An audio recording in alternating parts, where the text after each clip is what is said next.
The rain in the deep woods of Washington usually brought silence to the mountains, but today it brought fire.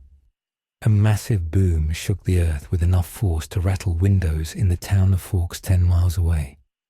It was not thunder, and it was not a plane crash. A streak of green lightning tore through the grey, heavy clouds and slammed into the wet soil. The impact was so hard that it knocked birds out of the sky.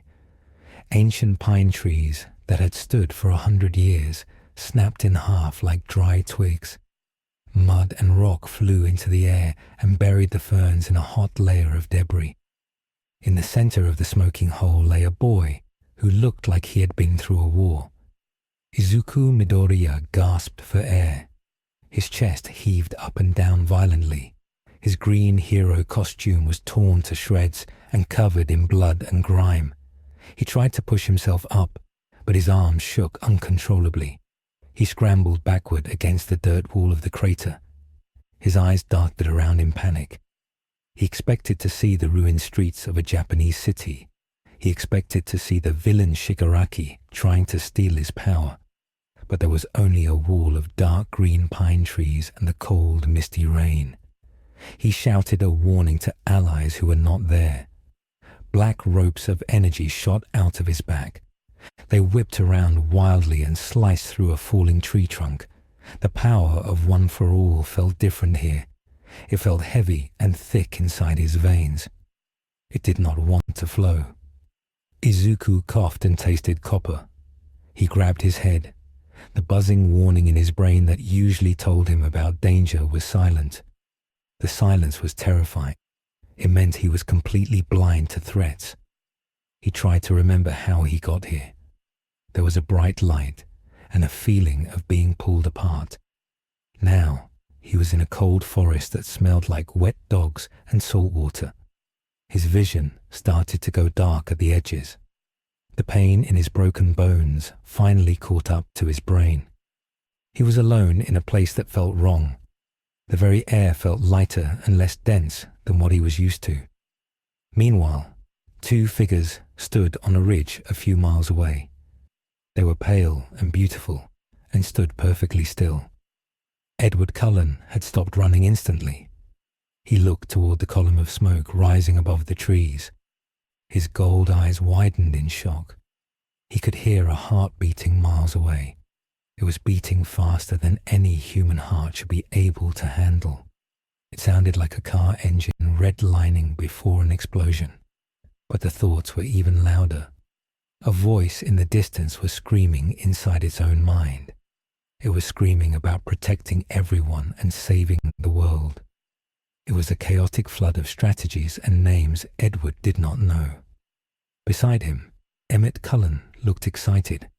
He asked what that noise was. Edward did not answer immediately. He was too focused on the smell that the wind just carried to them.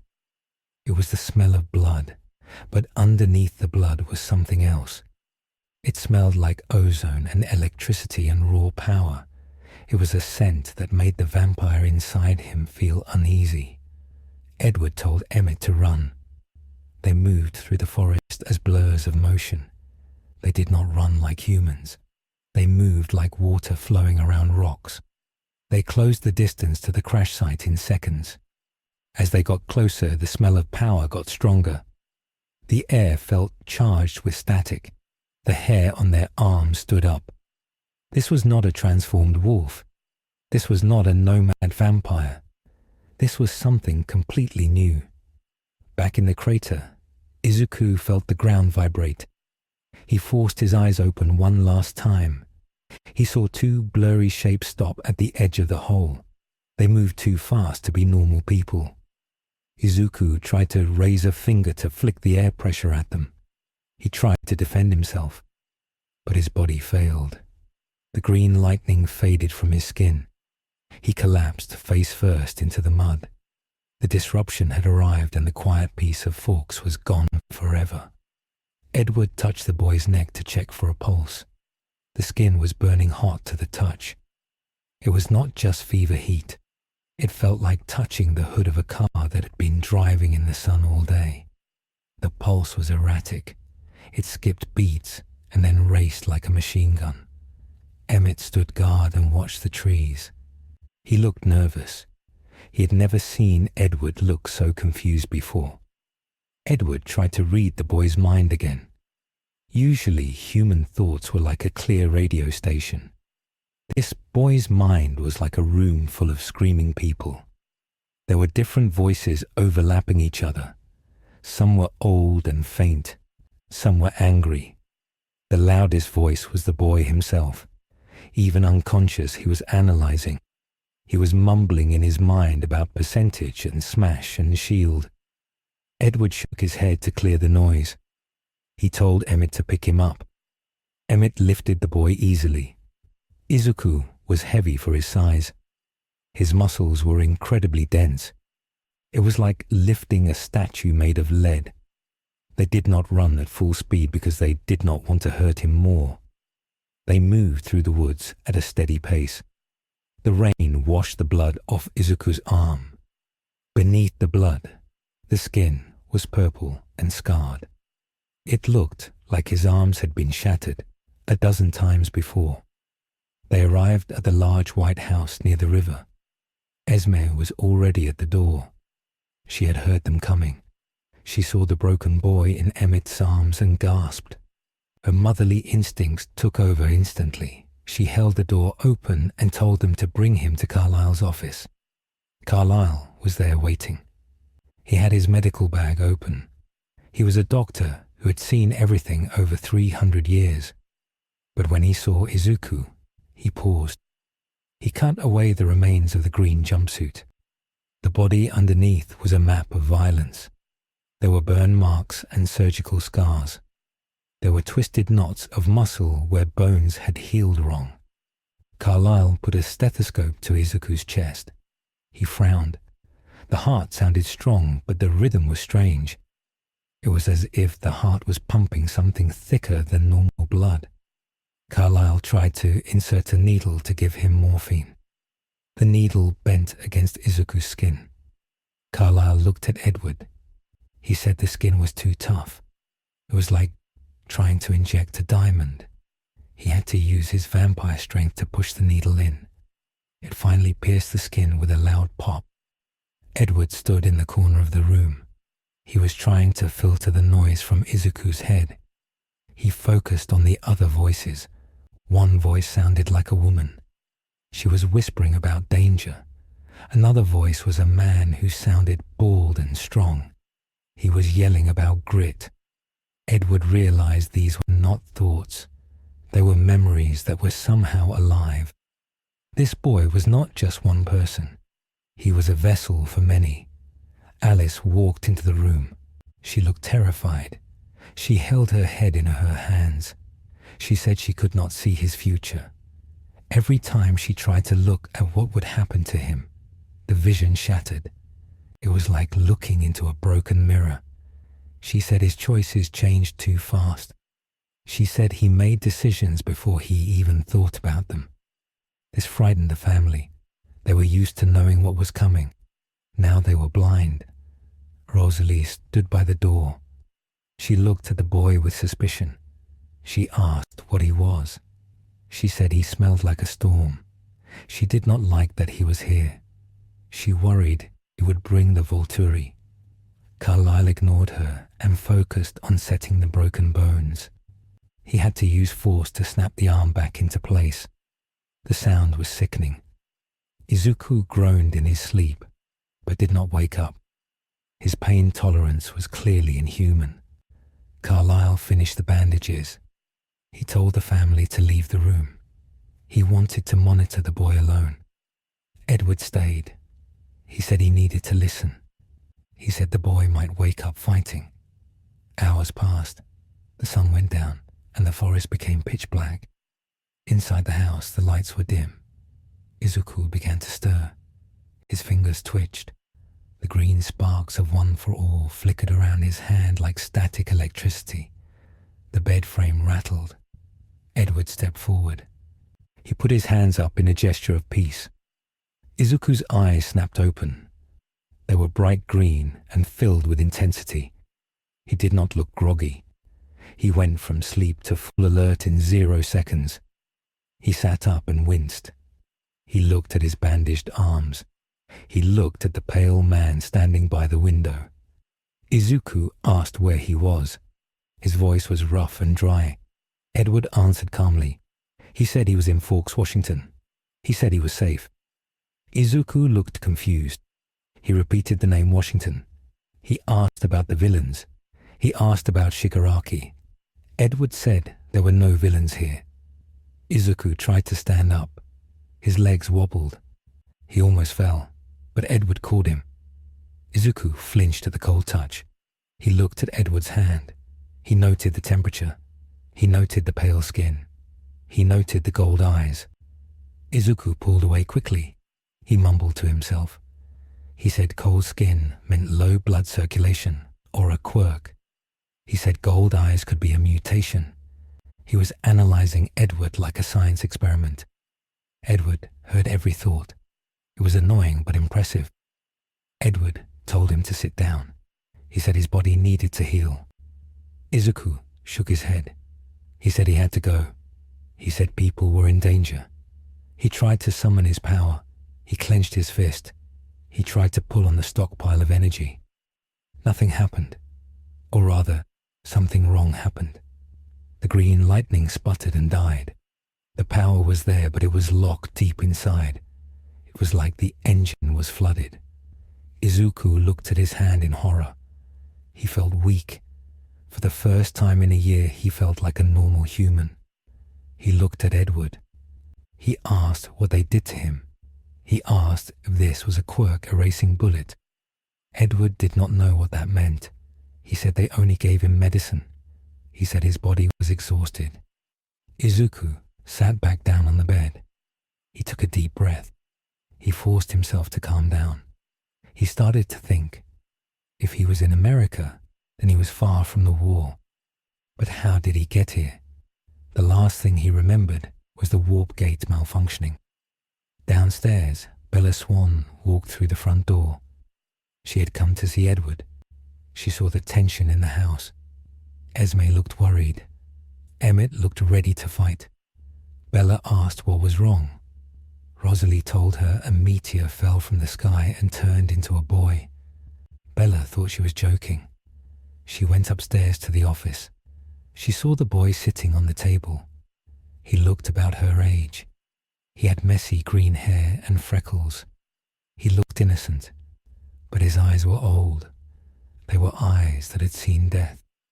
Izuku looked at Bella. He smelled her blood. It was a normal human smell. It was comforting. It proved he was not in a room full of monsters. He asked her name. She said Bella. He introduced himself as Deku. She asked if that was his real name. He said it was his hero name. She asked what a hero was. This question stopped Izuku. He stared at her. In his world, everyone knew what a hero was. It was a job. It was a duty. He asked if she had a quirk. She said no. He asked if the pale man had a quirk. She looked at Edward. She did not know how to answer. Edward stepped in. He said they were different. He said they had abilities, but they were not heroes. Izuku processed this. He realized he was in a place where powers were secret. He had read comic books about secret identities. He nodded slowly. He understood the rules. He said he would not tell anyone. He just needed to use a phone. He needed to call All Might. He needed to call the agency. Carlyle handed him a cell phone. Izuku dialed the number for UA High School. It rang and rang. Then a recording played. It said the number did not exist. He dialed his mother's number. It said the number did not exist. He dialed the emergency hero hotline. It connected to a 911 operator in Finally, Washington. Izuku hung up. His hand trembled. He realized the truth. The numbers didn't work because the world was wrong. He wasn't just in America. He was nowhere. The color drained from his face. He looked like he was going to be sick. Edward heard the boy's mind shatter.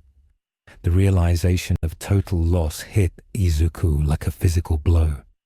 He didn't cry. He just went very still. The silence in his head was worse than the screaming. It was the silence of a person who had lost his anchor. Meanwhile, in the forest the rain picked up. Miles away on the reservation, Sam Yuli shifted into his wolf form. He was huge and black. The rest of the pack followed him. They ran toward the smell of the crash. The treaty line was an invisible border between the vampires and the wolves. The crash site was on the vampire side, but the wind blew the scent onto the wolf side.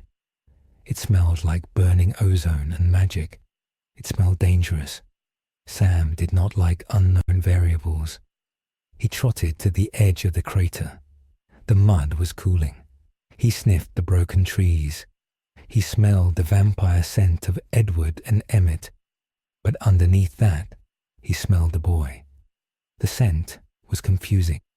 It smelled like human, but also like wolf. It had a wild, animalistic quality to it, but it wasn't a wolf. It was something else. Paul, one of the more aggressive wolves, growled. He wanted to cross the line and hunt it down. Sam barked a command. No crossing the line. But they would watch. If this new thing was a weapon the Cullens had made, they would have to break the treaty. Back at the house, Izuku tried to eat. Esme had made food for him. He ate fast. His metabolism was burning calories at a crazy rate. He ate 4 plates of pasta. The Cullens watched him. They did not eat human food. It was strange to watch him consume so much. As he ate, his energy returned slightly. He asked Edward about his speed. He asked how it worked. He asked if it was friction manipulation or time dilation. Edward smiled slightly. He explained it was just physics. His muscles were strong, so he moved fast. Izuku mumbled and reached for a notebook that wasn't there. He grabbed a napkin and a pen. He started drawing diagrams.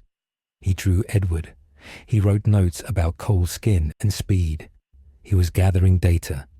This was his coping mechanism. If he could understand this world, he could survive it. Suddenly, Izuku stopped. The hair on the back of his neck stood up. The danger sense buzzed in his head. It was faint, but it was there. He looked at the window. He said someone was watching. Edward looked too. He used his vampire sight. He saw nothing in the darkness, but he heard thoughts. He heard the wolf pack patrolling the river line. He told Izuku it was just the neighbors. Izuku did not relax. He said the neighbors felt angry. He said they felt like wild animals. Edward was surprised. The boy could sense the wolves without seeing them. This confirmed that Izuku had senses that rivaled their own. The next morning, the sun tried to break through the clouds. Izuku insisted on going outside. He needed to test his body. He walked out onto the lawn. The grass was wet and green. The air was clean. He took a deep breath. He tried to activate One for All again. He focused on his legs. He imagined the egg in the microwave. He visualized 5%. Green lightning sparked around his legs. It flickered and popped. He jumped. He expected to fly 50 feet into the air. Instead, he jumped about 20 feet. It was impressive for a human, but weak for him. He landed awkwardly and rolled. He groaned. His control was gone. The atmosphere of this world was dampening his quirk. He felt heavy. Jasper Hale watched from the porch. Jasper felt the boy's emotions. He felt a deep ocean of determination, but underneath it was a thick layer of trauma. Jasper had been a soldier. He knew the feeling of a soldier who had seen too much. He walked down the steps. He told Izuku his form was sloppy. Izuku looked at him. Jasper was the one who looked most dangerous. He had scars on his arms too, but they were bite marks. Izuku asked if he was a fighter. Jasper said yes. He asked Izuku if he wanted to spar. He wanted to test the boy's reflexes. Edward shouted from the balcony to stop, but Izuku nodded. He needed to know if he could still fight. They stood 10 feet apart. Jasper did not move. He waited. Izuku analyzed him. Jasper's center of gravity was low. His eyes were focused. Izuku moved first. He dashed forward using his natural speed. He threw a test punch. Jasper dodged it effortlessly. Jasper moved like a snake. He sidestepped and swept Izuku's legs. Izuku reacted instantly. He used his hand to push off the ground and flip backward. He landed on his feet. Jasper looked impressed. No human could move that fast. Izuku came in again. This time he used a feint. He pretended to kick low, then spun for a high kick. Jasper blocked it with his forearm. The impact made a loud thud. Jasper felt the power behind the kick. It was heavy. If the boy had been at full strength, it might have hurt. Jasper pushed back. He used his vampire strength to shove Izuku. Izuku flew backward and hit a tree. He coughed. Edward was between them in a second. He stopped the fight. He told Jasper to back off. He helped Izuku up. Izuku was smiling. He wiped dirt off his face. He said he understood now.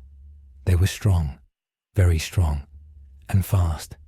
He said their reaction time was near zero. He mumbled that he would need at least 20% to match them in speed. But for strength, he might need 45%.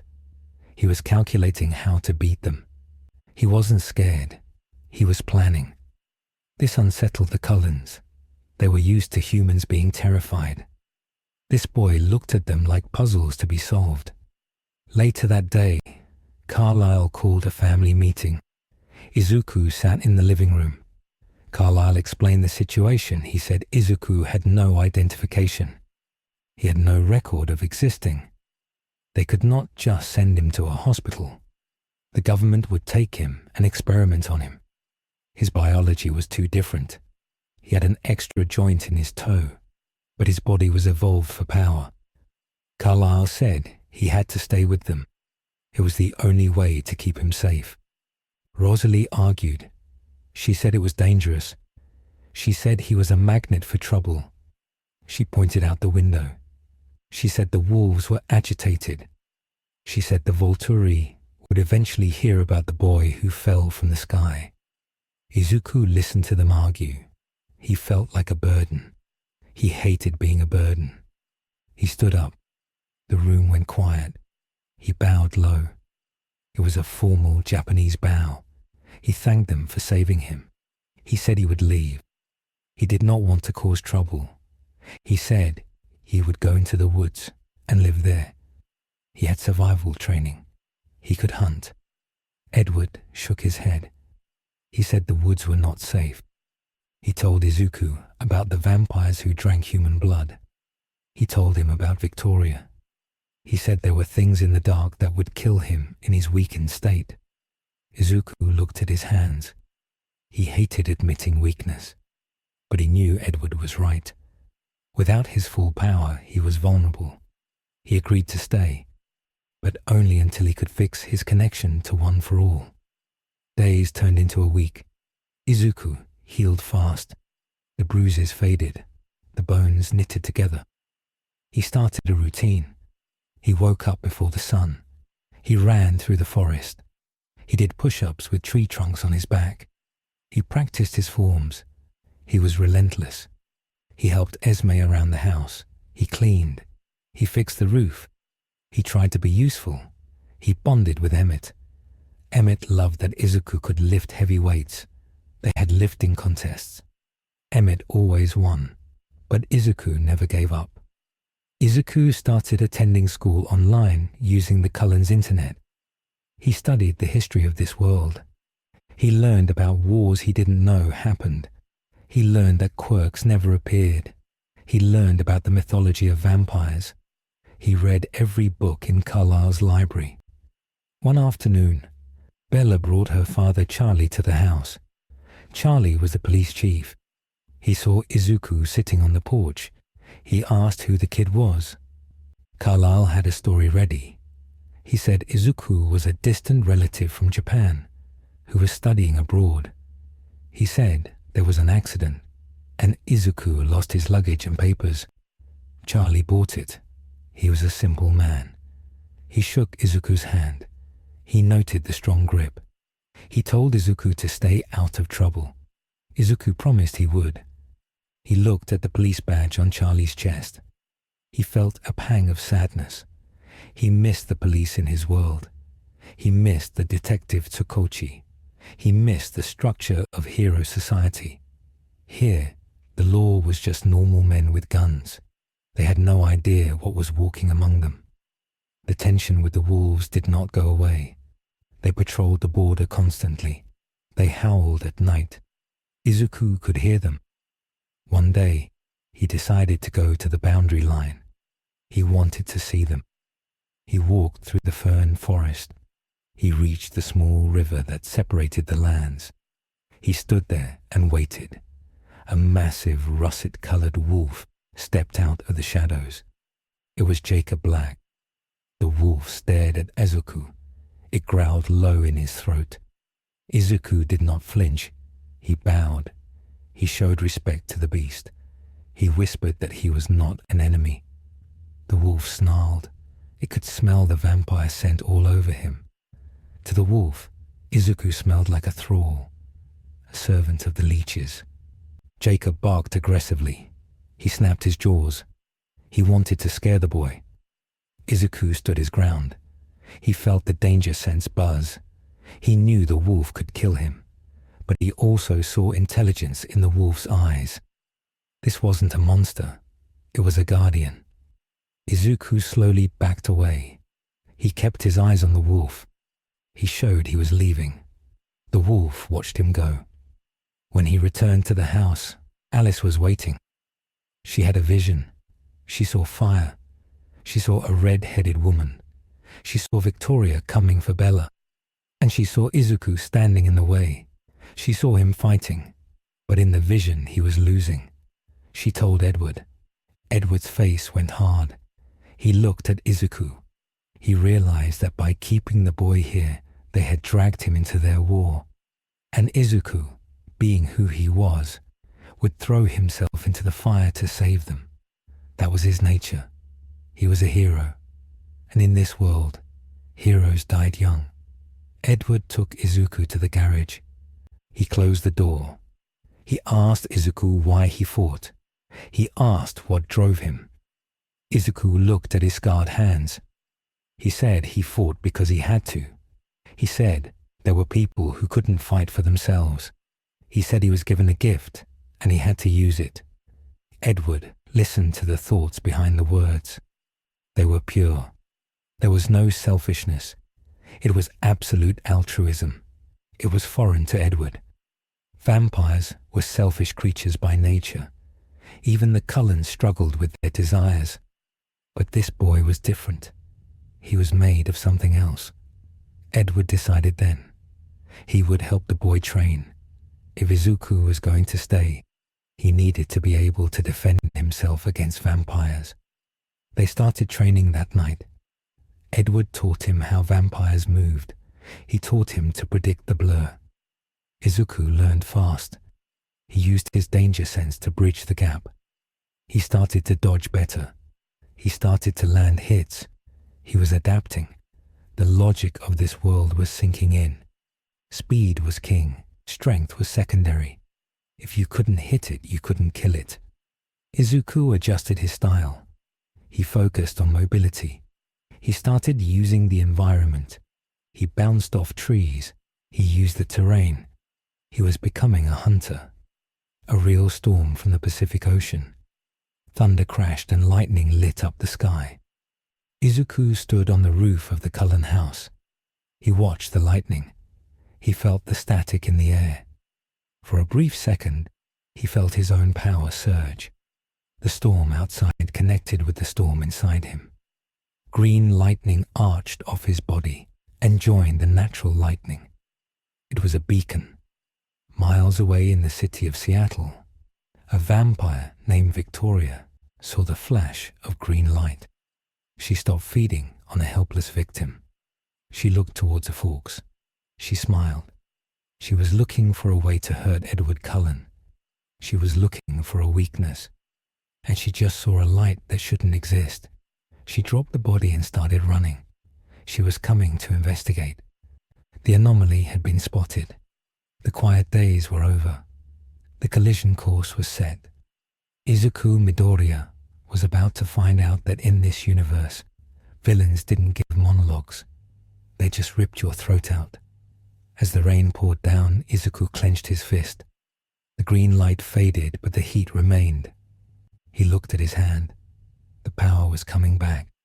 Slowly, painfully, but it was changing. It was adapting to this world. It was becoming sharper, darker. He didn't know if that was good or bad. He just knew he would need it. He looked out at the dark forest. He whispered the words that defined him.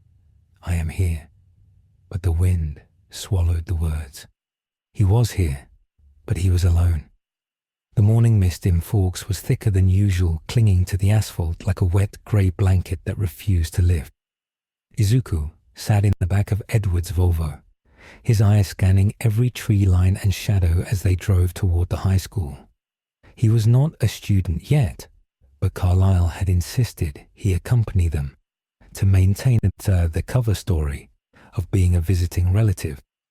It was a strategic risk, but leaving him alone at the house felt more dangerous after the incident with the lightning. Izuku tapped his finger against his knee in a rhythm that matched the song playing in his head, a song of tactical analysis. He was counting the seconds it would take for a threat to emerge from the dense foliage. Edward glanced at him in the rearview mirror, listening to the boy's thoughts. Izuku was dissecting the structural integrity of the car, wondering if it could withstand a lateral impact from a superhuman force. He was calculating escape routes. He was constantly at war in his own mind. It was exhausting for Edward to listen to, but he said nothing. Bella sat in the passenger seat, her hand resting on the gear shift near Edward's hand. She looked pale. She knew that something had shifted in the dynamic of their lives. The arrival of the boy from the sky had brought a new tension. They arrived at Forks High School, and the students were milling about in the damp air. Izuku stepped out of the car and immediately felt the weight of stares. In Japan, he was used to being invisible or being looked at with pity. Here, he was an anomaly. He wore clothes that Alice had bought him, simple jeans and a dark hoodie that hid the scars on his arms, but he carried himself like a soldier. He did not slouch. He scanned the perimeter. His green eyes were sharp and unblinking. Jessica Stanley whispered to Angela Weber, asking who the cute guy was. Izuku heard them, but did not react. His focus was on the tree line behind the football field. His danger sense was silent, but his intuition was screaming. The air felt too heavy. The birds were too quiet. He walked with Bella toward the main building. She asked him if he was okay. He lied and said yes. He was not okay. His quirk felt like a knotted muscle in his chest, tight and painful. He was trying to keep it suppressed, but it wanted to lash out. The atmosphere of this world was conducive to his power in a way he did not understand. It was as if the air itself was begging to be energized. Edward went to class, but Izuku stayed in the library. He had special permission from the principal arranged by Carlyle's influence. He sat at a back table surrounded by books on local history and geology. He was looking for anomalies. He was looking for any record of dimension hopping or rift events. He found nothing but legends of shapeshifters and cold ones. He was reading a dusty book about the Quileute tribe when the silence of the library was shattered. It wasn't a sound. It was a feeling. A sharp spike of malicious intent pierced his skull like a needle.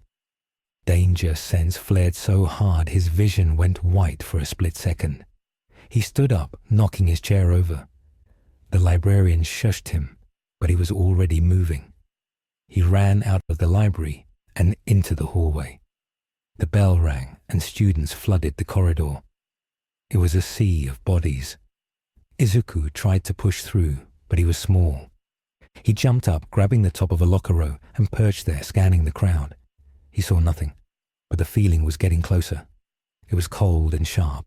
It felt like ice sliding down his spine. Outside in the parking lot, a figure stood by the edge of the woods. Victoria had returned. She was not alone. She had brought help, not for a fight, but for a distraction. A nomad vampire named Riley Beers, she was still grooming, stood nervously beside her. She pointed a pale finger at the school. She told him to make a mess. She wanted to see what the green boy would do. She wanted to test the weapon. Riley ran toward the school gym. He moved fast, a blur of grey against the green building. He ripped the metal doors off their hinges with a screech of tearing steel. He grabbed a heavy bleacher stand and threw it across the court. It smashed through the wall and ruptured a gas line. The smell of rotten eggs filled the air instantly. Riley grabbed a loose live wire from the scoreboard and sparked it. The explosion was deafening. The gymnasium blew outward, sending bricks and glass flying across the parking lot. The shockwave shattered the windows of the main building. Students screamed and dropped to the floor. The fire alarm blared. In the hallway, Izuku felt the heat before he heard the boom. He dropped from the lockers and landed in a crouch. Chaos erupted. Teenagers were stampeding toward the exits. Izuku's hero training took over instantly. He grabbed a student who was about to be trampled and shoved him into an open classroom. He shouted orders. His voice was commanding. He told them to stay low and move to the south exit. He spotted Bella in the crowd. She was being pushed against the wall. Edward was nowhere to be seen, likely caught on the other side of the building or moving to intercept the attacker. Izuku fought his way to Bella. He grabbed her arm. He asked if she was hurt. She shook her head, eyes wide with terror. Then the second explosion hit. The roof of the hallway near the cafeteria collapsed. A massive steel beam groaned and fell, blocking the exit. Fire roared behind it. 20 students were trapped between the fire and the collapsed rubble. They were screaming. The smoke was getting thick black and choking. Izuku looked at the beam. It weighed at least 2 tons. No human could move it. He looked at Bella. He looked at the terrified students. He knew the rules. He was not supposed to use his power. He was not supposed to reveal what he was. But the heat was rising. The fire was spreading fast. If he did nothing, they would burn or suffocate. The equation was simple. Secrets were less valuable than lives. Izuku took a deep breath. He closed his eyes for a fraction of a second. He visualized the lockbox inside him. He turned the key. One for all flooded his veins. It was painful. It felt like acid moving through his bloodstream. Green lightning crackled around his body, brighter and more violent than before. It shredded the sleeves of his hoodie. The students stopped screaming and stared. They saw the green electricity arcing off his skin. They saw his eyes glowing. Izuku stepped forward.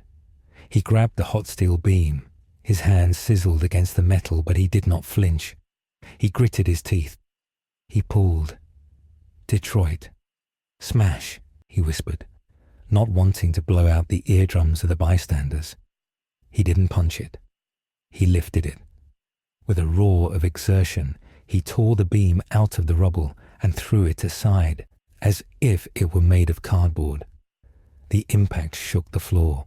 He turned to the students. The lightning was dancing wildly around him, uncontrolled and jagged. He pointed to the opening. He yelled at them to run. They scrambled past him, terrified of the fire, but more terrified of the boy with the lightning. Bella stared at him.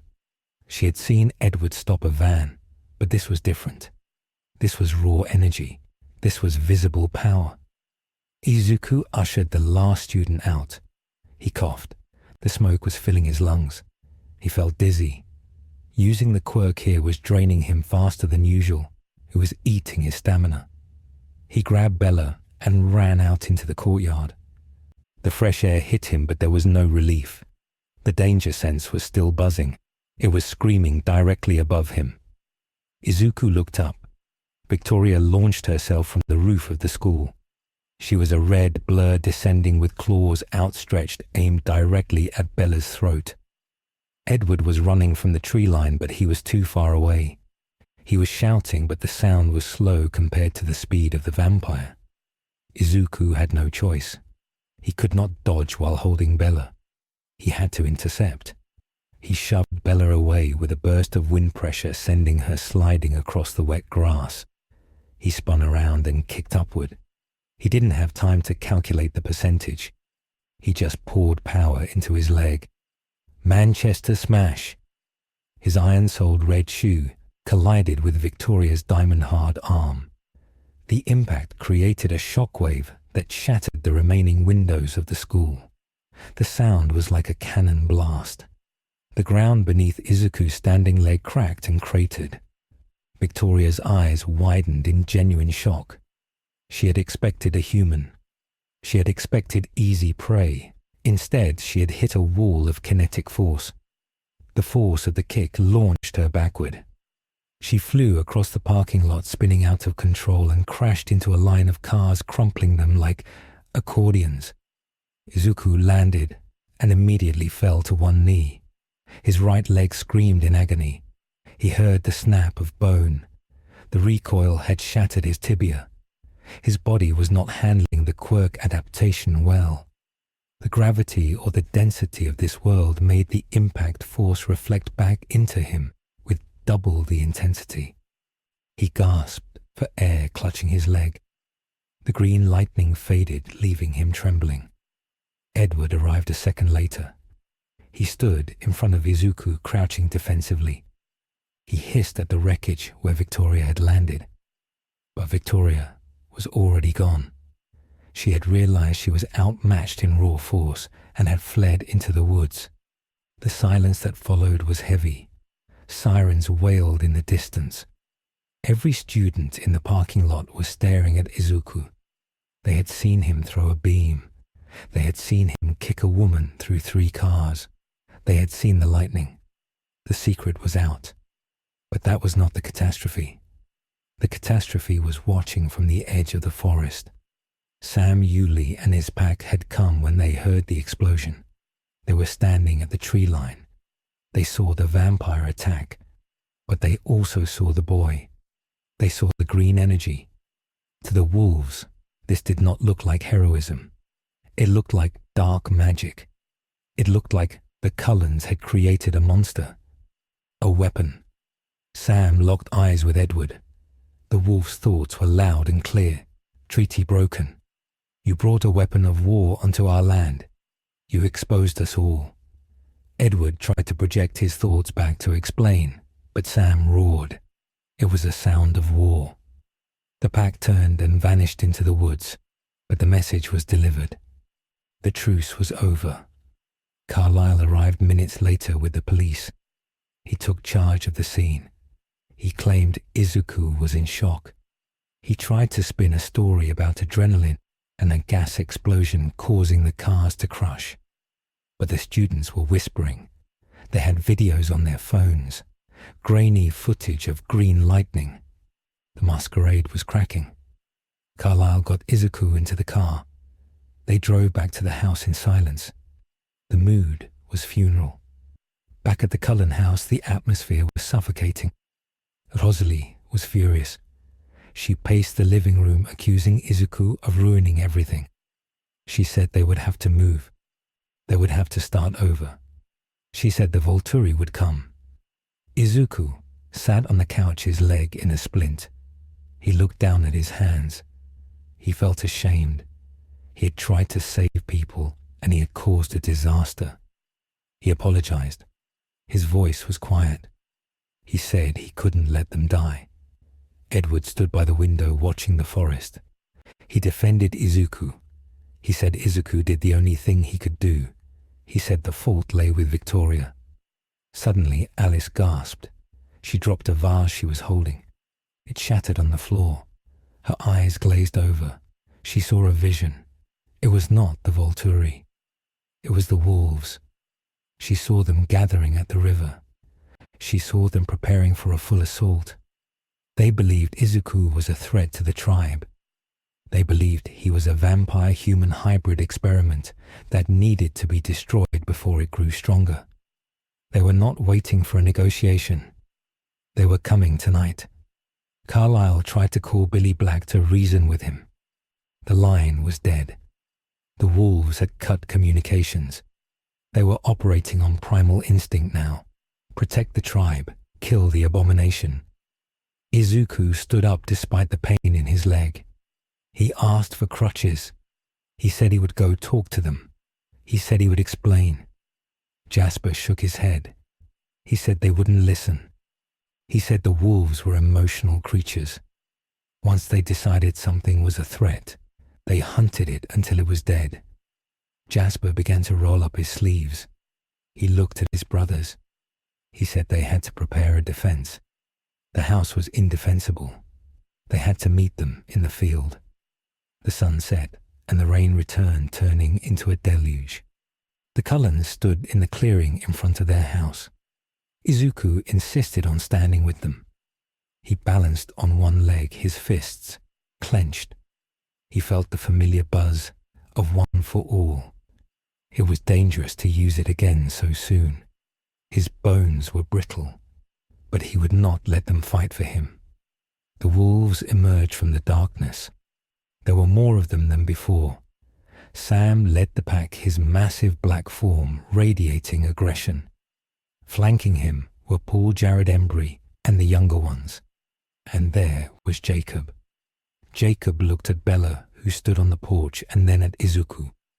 His wolf eyes were filled with betrayal. He thought Izuku was one of them. A leech lover, a monster. Sam stepped forward. He did not transform back to human form. He growled a challenge. Edward translated.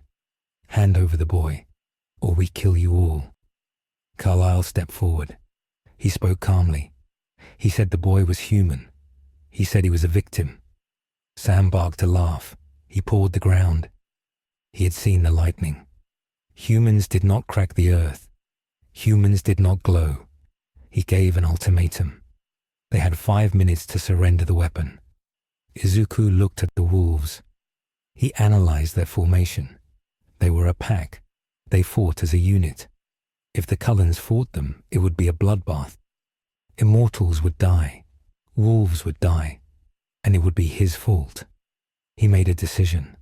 A stupid, reckless, heroic decision. He stepped out from the line of vampires. He hobbled forward into the no-man's land between the two armies. Edward shouted his name, but Izuku kept moving. He stopped 10 feet from Sam. He looked the massive wolf in the eye. He raised his hand, showing he was unarmed. He spoke loudly over the rain. "I am not a weapon," Izuku shouted. "I am a hero. I save people. That is all I do." Sam stared at him. The wolf lunged. It was a test, a feint to see if the boy would strike back. Izuku did not flinch. He did not activate his quirk. He stood still. Sam's giant jaw snapped inches from Izuku's face. Hot breath washed over him. Izuku didn't blink. He held the gaze. He showed no fear, only resolve. For a moment it seemed like it might work. It seemed like the wolf might respect the bravery. But then Paul lost control. Paul was volatile. He saw the boy as a threat to the tribe's children. He broke formation. He launched himself at Izuku with killing intent. He was aiming to rip Izuku's throat out. Edward was fast, but he was too far back. He couldn't reach them in time. Izuku saw the wolf coming in slow motion. He saw the teeth. He knew he couldn't dodge on a broken leg. He had to block. He crossed his arms. He summoned the power, but he didn't summon 5%. In his panic, in the stress of the moment, the regulator broke. 100%. The energy exploded out of him not as a punch, but as a sphere of pure pressure. The air shrieked. A dome of green light expanded instantaneously. It hit Paul in mid-air and blasted him backward like a ragdoll. But the sphere kept growing. It hit Sam. It hit the other wolves. It hit the trees. The shockwave leveled the forest for 100 yards in every direction. Ancient pines were uprooted. The ground was stripped of grass. The windows of the Cullen house blew out. The vampires were knocked off their feet. When the dust settled, there was a crater in the front yard. Izuku stood in the center. His clothes were gone, burned away by the discharge. His skin was glowing red. His arm was twisted at a sickening angle. He collapsed. The wolves were scattered, broken and whimpering. Paul was unconscious, reverting to human form, naked and bleeding in the mud. Sam was shaking, trying to stand. The devastation was absolute.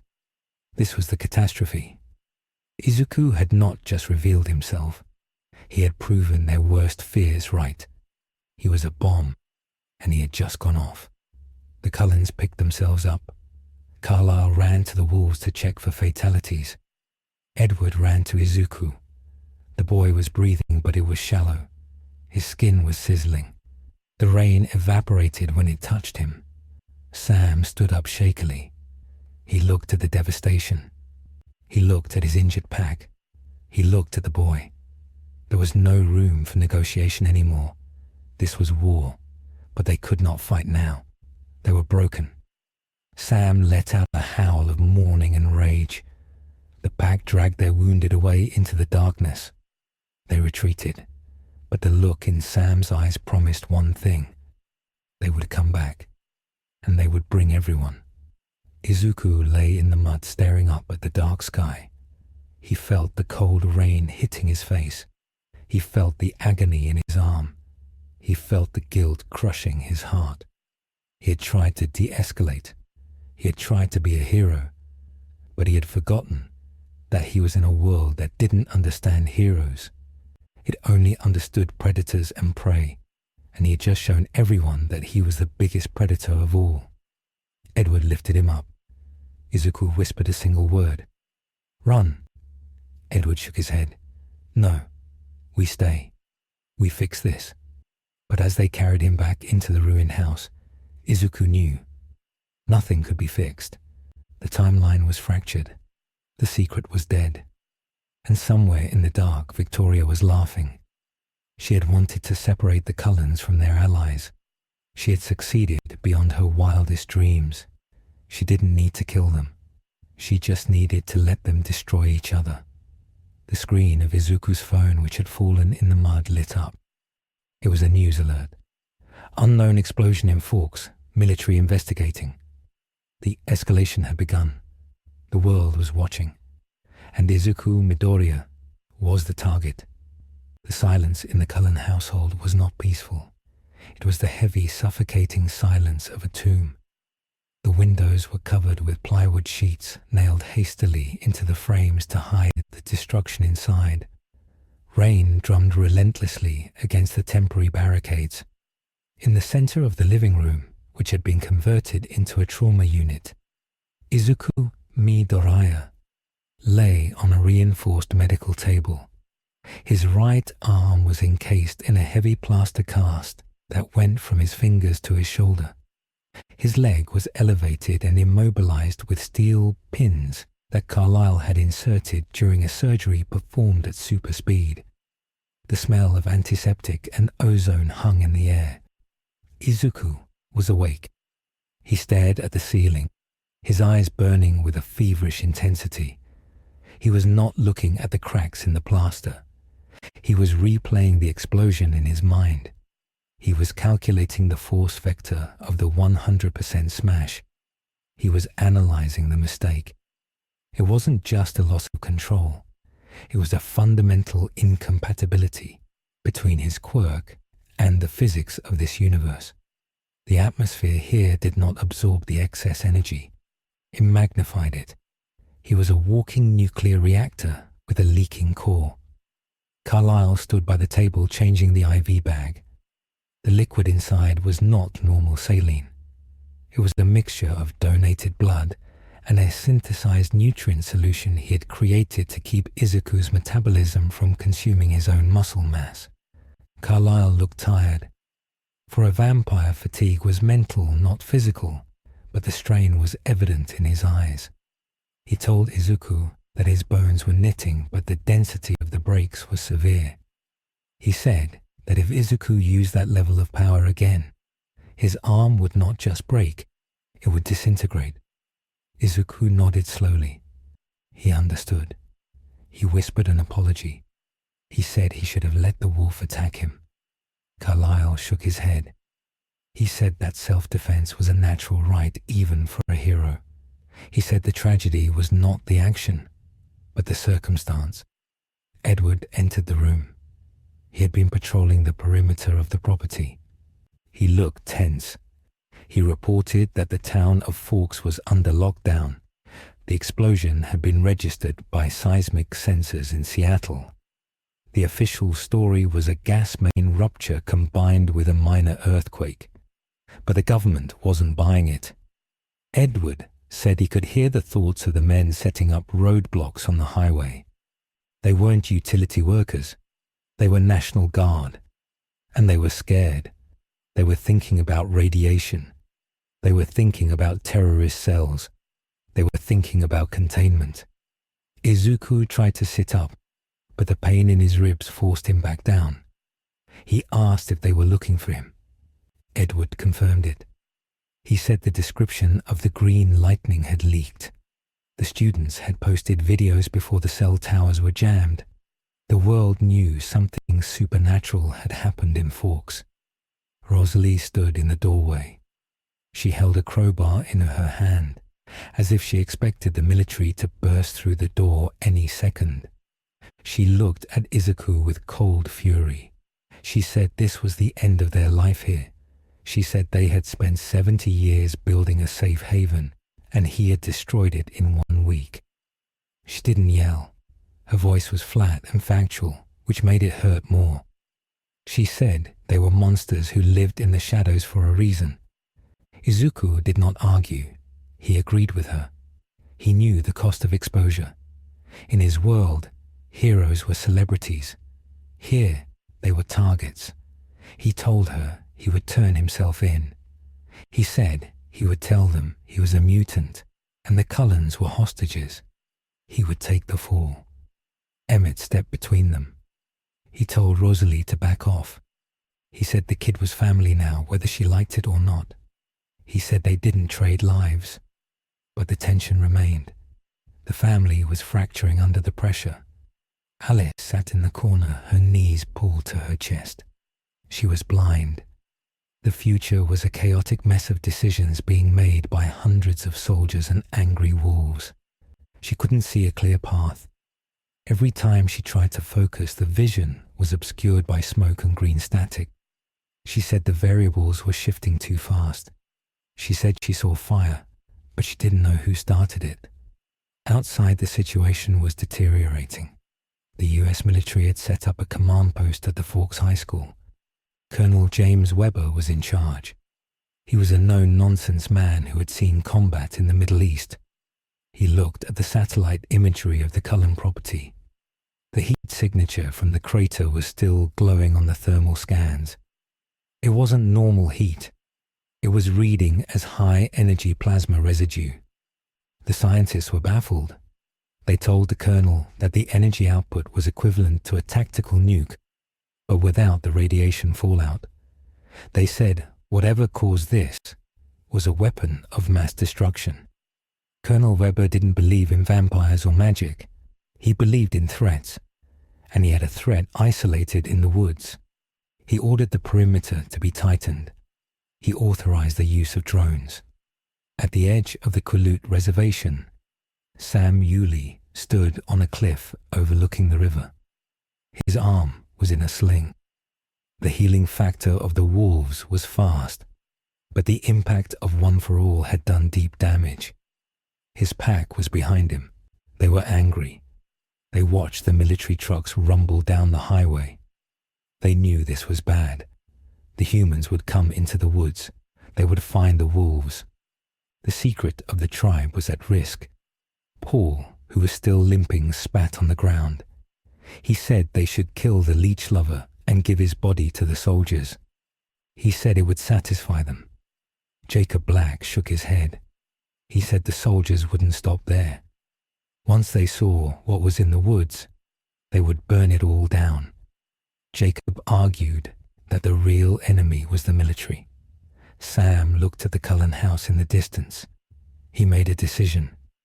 They would not attack the Cullens while the soldiers were there. But they would not let the Cullens leave. They would hold a line. If the vampires tried to run, they would be pushed back into the military's guns. The wolves would be the anvil and the army would be the hammer. Back in the house, Izuku sensed the shift in the atmosphere. His danger sense was a low, constant hum, like a migraine that wouldn't go away. He closed his eyes and focused. He tried to differentiate the threats. He felt the cold, sharp anger of the wolves to the west. He felt the organized mechanical hostility of the army to the east. And underneath it all, he felt a slippery, dark malice. Victoria. She was still out there.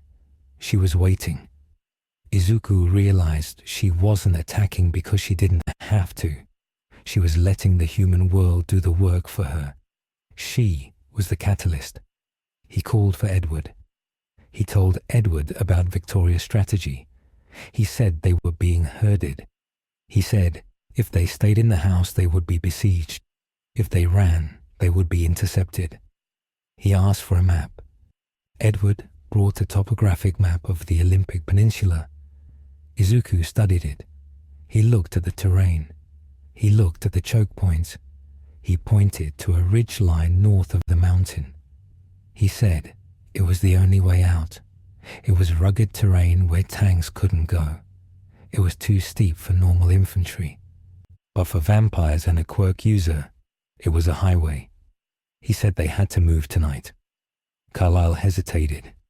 He didn't want to move Izuku in his condition, but the choice was taken out of their hands. A loud thrumming sound shook the house. A military drone buzzed over the property. It hovered near the window, scanning the interior.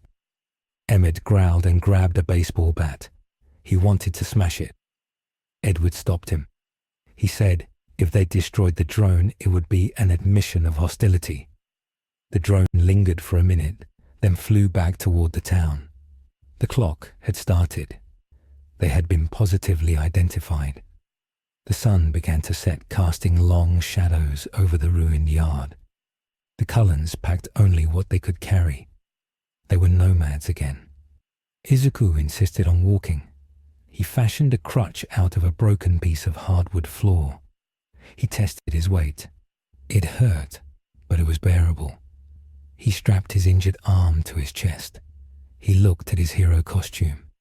It was destroyed.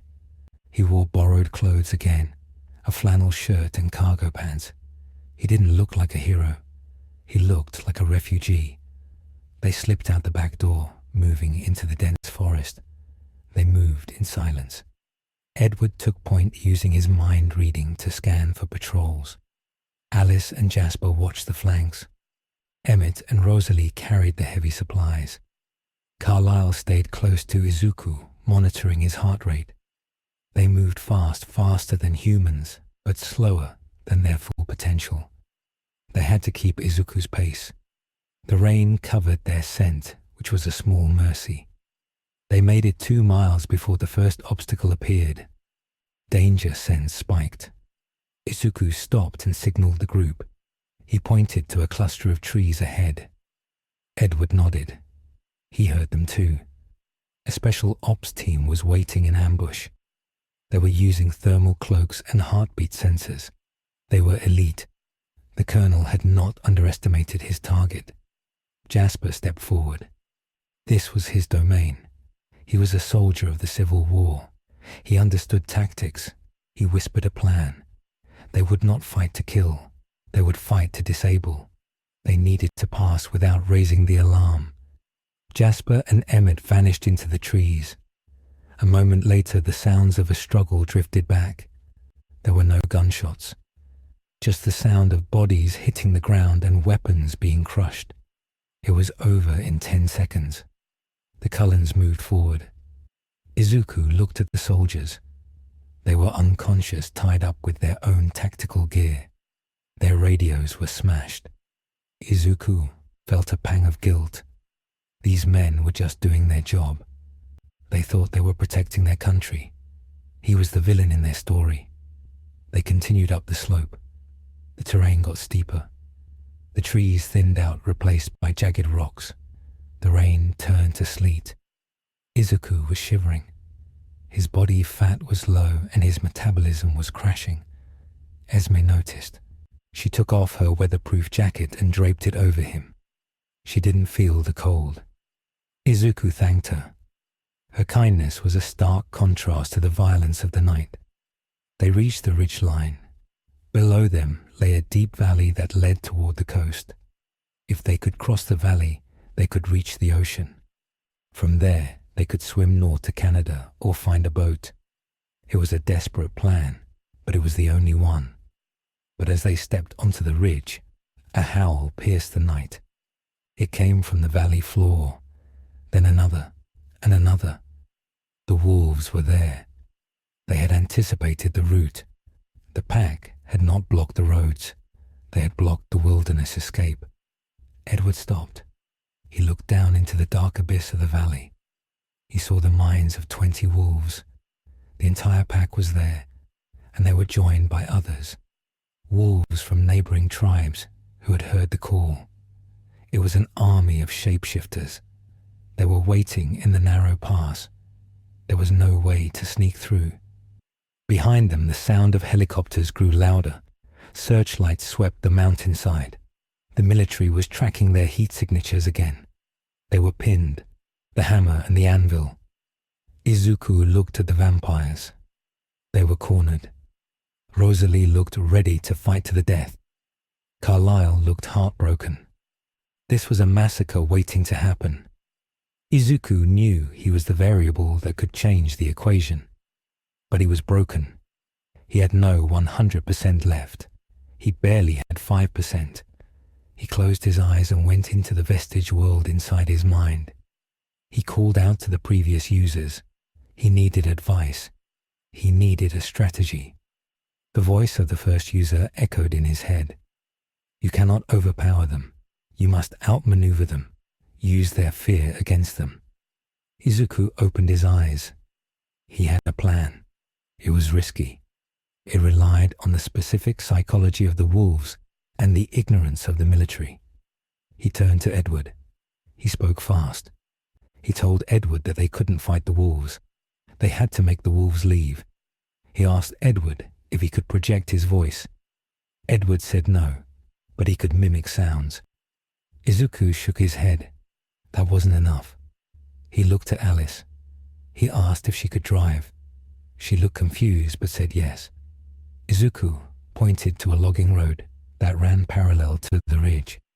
It was old and overgrown but visible. He told them the plan. They would split up. One group would create a diversion, a massive diversion that would draw the military's fire. The other group would slip through the wolf line while the wolves were distracted by the army. It was a classic bait and switch, but the bait had to be irresistible. Izuku said he would be the bait. Esme grabbed his shoulder. She said no. She said he was injured. Izuku argued. He said he was the only one who could generate the light. The military was tracking the energy signature. If he flared his quirk on the east peak, the army would converge there. The wolves would have to retreat from the bombardment or be caught in the crossfire. That would open the gap for the Cullens to escape to the coast. Edward refused. He said they would not leave him behind. Izuku smiled a sad, tired smile. He said he wasn't going to die. He was going to surrender. The word hung in the cold air. Surrender. Izuku explained. If he surrendered to the military, the hunt would stop. The government wanted the weapon. If they had him, they would leave the Cullens alone. The wolves would stand down because the threat was gone. It was the only way to save the family. He said he was a hero. Heroes sacrificed themselves. That was the job. Rosalie looked at him. Her expression softened for the first time. She realized he meant it. He was willing to go into a government black site to save them. She looked away, unable to meet his eyes. But Edward was reading Izuku's mind deeper than the surface thoughts. He saw the secondary plan. Izuku wasn't just going to surrender. He was planning to escape later. He was planning to infiltrate the military base, learn their capabilities, and then break out when he was healed. It wasn't suicide. It was a deep cover operation. Edward smiled. The boy was crazy, but it might work. They argued for precious minutes, but the helicopters were getting closer. Finally, Carlyle agreed. It was the only logical path to prevent a war that would kill thousands. They said their goodbyes. It was brief and emotional. Esme hugged him carefully. Emmett punched his good shoulder gently. Alice promised she would watch his future and find him. Izuku stood alone on the east peak. The Cullens vanished into the shadows, moving toward the valley. Izuku waited. He listened to the rotors. He saw the searchlight sweep across the rocks. It hit him. He was blinded by the white light. A voice boomed from a loudspeaker. Target identified. Freeze. Hands in the air. Izuku took a deep breath. He didn't put his hands up immediately. He channeled one for all, not into his muscles, but into the air around him. He let the energy leak out. Green sparks danced around him. The air pressure dropped. He wanted them to see the power. He wanted them to be afraid. He wanted every gun pointed at him and not at the valley. The soldiers on the ground hesitated. They saw the glowing figure on the cliff. Izuku raised his good arm. He clenched his fist. He shouted into the wind. I am the one you want. Come and get me. He released a pulse of air pressure. It wasn't an attack. It was a flare. It knocked the snow off the trees for 50 yards. The thermal sensors on the helicopters went off the charts. The radio chatter was frantic. Target is active. Repeat, target is active. All units converge on East Peak. In the valley below, Sam Yulee heard the commotion. He saw the helicopters turn away from the pass and swarm the peak. He saw the green light. He realized the weapon was isolating itself. The wolves were confused. They held their line, but the pressure was gone. Edward and the Cullens used that moment of confusion. They slipped through the gap in the wolf formation, moving like ghosts. They crossed the river and disappeared into the coastal forest. They were safe. On the peak, Izuku dropped to his knees. The exertion had exhausted him. The helicopters circled him like vultures.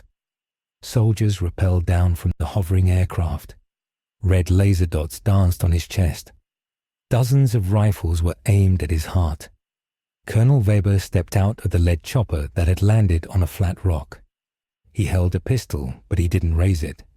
He looked at the boy. He saw the cast. He saw the fatigue. You're just a kid, Weber said, his voice barely audible over the rotors. Izuku looked up. His eyes were dimming. I'm a hero, he whispered. He raised his hands in surrender. The soldiers rushed him. They forced him to the ground. They cuffed his hands behind his back. They were rough, but Izuku didn't resist. He let them drag him to the helicopter. As he was shoved inside, he looked out the window one last time. He saw the dark woods. He felt the connection to the Cullens fading as they moved out of range. He was alone again. The helicopter lifted off. Izuku leaned his head against the vibrating metal wall. He was a prisoner of the United States government. He was injured, alone, and powerless. But as he closed his eyes, a faint smile touched his lips. He had saved them. The mission was a success. Now began the hardest part: survival.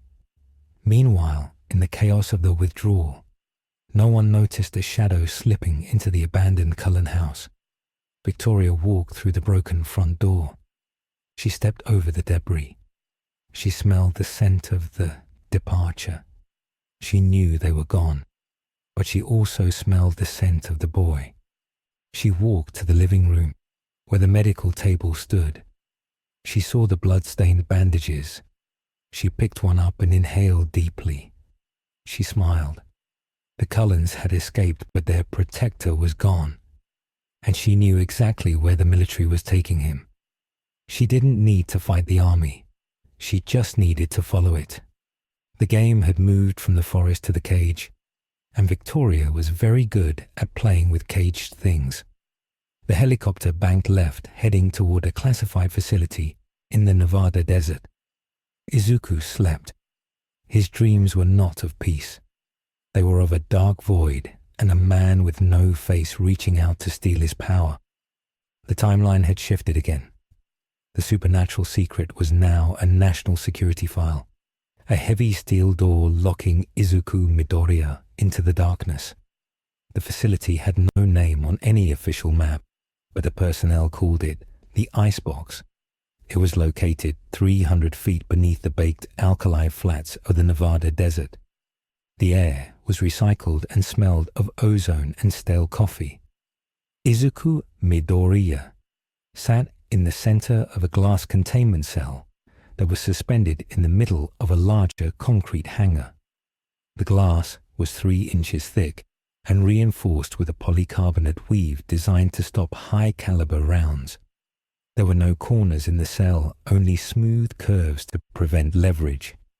Izuku wore an orange jumpsuit with no zippers or buttons. His cast had been removed and replaced with a high-tech polymer brace that locked his arm in place. His leg was healing, but he still walked with a limp. He had been here for 3 weeks. Time had lost its meaning. The lights never turned off. They just dimmed slightly to simulate a night cycle. Izuku spent the hours counting the rivets on the steel walkway that circled his cage. He calculated the structural integrity of the suspension cables. He analyzed the shift rotations of the armed guards. There were always 4 guards. They carried assault rifles with underbarrel grenade launchers. They never spoke to him. They never looked him in the eye. They treated him like a dangerous animal or a biological bomb that could go off at any moment. Dr. Alistair Thorne was the lead researcher. He was a man of dry skin and cold hands who looked at Izuku not with hate, but with a terrifying scientific curiosity. Thorne stood on the walkway looking down at his tablet. He pressed a button on the console. A speaker inside the cell crackled to life. He asked Izuku to describe the sensation of the energy accumulation again. Izuku sat on the small cot bolted to the floor. He looked up at the scientist. He was tired. His eyes were dark circles of exhaustion. He had tried to explain about quirks. He had tried to explain about hero society. Thorne had listened and taken notes, but he didn't believe the context. He only cared about the mechanics. Izuku spoke into the air. He explained the feeling of the stockpile. He used the analogy of the egg in the microwave again. Thorne frowned. He didn't like metaphors. He wanted data. He tapped the screen. The floor of the cell electrified. It wasn't enough to kill, but it was enough to cause agonizing pain. Izuku gasped and curled into a ball. His muscles seized. The shock lasted for 10 seconds. When it stopped, Izuku lay panting on the cold floor. Thorne repeated the question. He wanted to know the biological trigger. He wanted to know how the mitochondria generated the bioelectricity. Izuku didn't know the biology. He only knew the feeling. This was the routine. Question, failure, punishment. They were trying to break him down to his base components. In the observation room above the hangar, Colonel Weber watched the interrogation. He smoked a cigarette, despite the regulations. He didn't like Thorne's methods, but he couldn't argue with the results. They had analyzed the boy's blood. It was unlike anything they had ever seen. The DNA structure had a dormant third helix. The cells were packed with an unknown form of energy storage. The scientists called it the quirk factor. To Weber, it looked like the future of warfare. If they could replicate this, every soldier in the US Army could punch through a tank. But there was a problem. The energy killed the host. They had tried injecting a synthesized version of Izuku's blood into a lab rat. The rat had exploded. Literally. Weber picked up the red phone on his desk. He was speaking to the Joint Chiefs in Washington.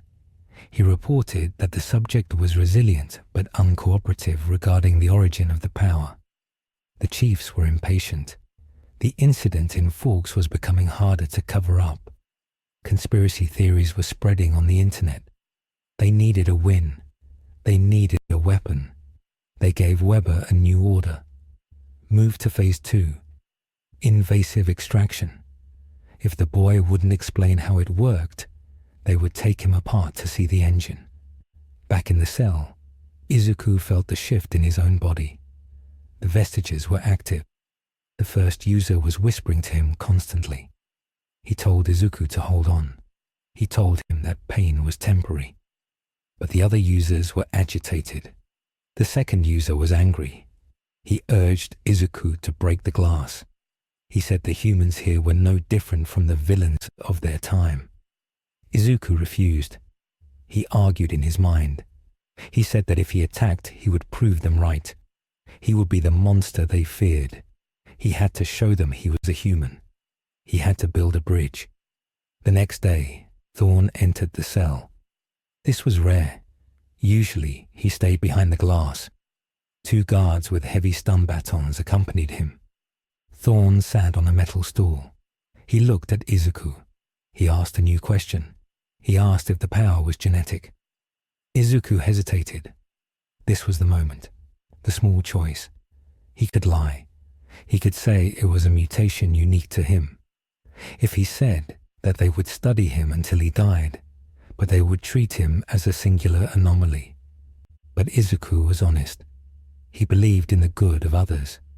He thought if he explained the nature of one for all, they would understand it wasn't a weapon to be mass-produced, but a torch to be trusted. Izuku looked Thorne in the eye. He said no. He said it was not genetic. He said it was a cultivated power.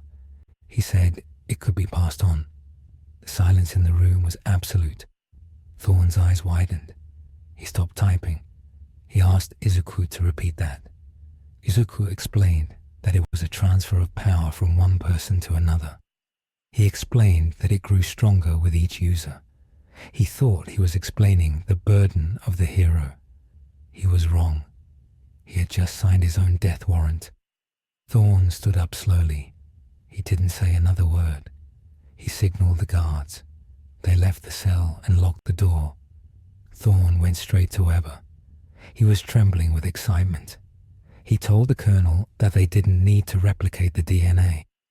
They just needed to force a transfer. If the boy could give the power away, they could take it. They could give it to a loyal soldier. They could give it to a patriot. Izuku Midoriya was no longer a subject. He was a container, and they were going to empty him. The machinery of the military-industrial complex began to turn. A specialized transfer protocol was designed. They didn't know how the transfer worked voluntarily, so they planned to use a neural link to force the boy's brain into a state of submission to induce the transfer biologically. It was a lobotomy with extra steps. The date was set for 48 hours. Meanwhile, in the deep forests of the Yukon, the Cullen family was hiding in a remote cabin that belonged to the Denali clan. The Denalis were cousins to the Cullens vegetarians who lived peacefully. Tanya, the leader of the Denali coven, listened to Edward's story with horror.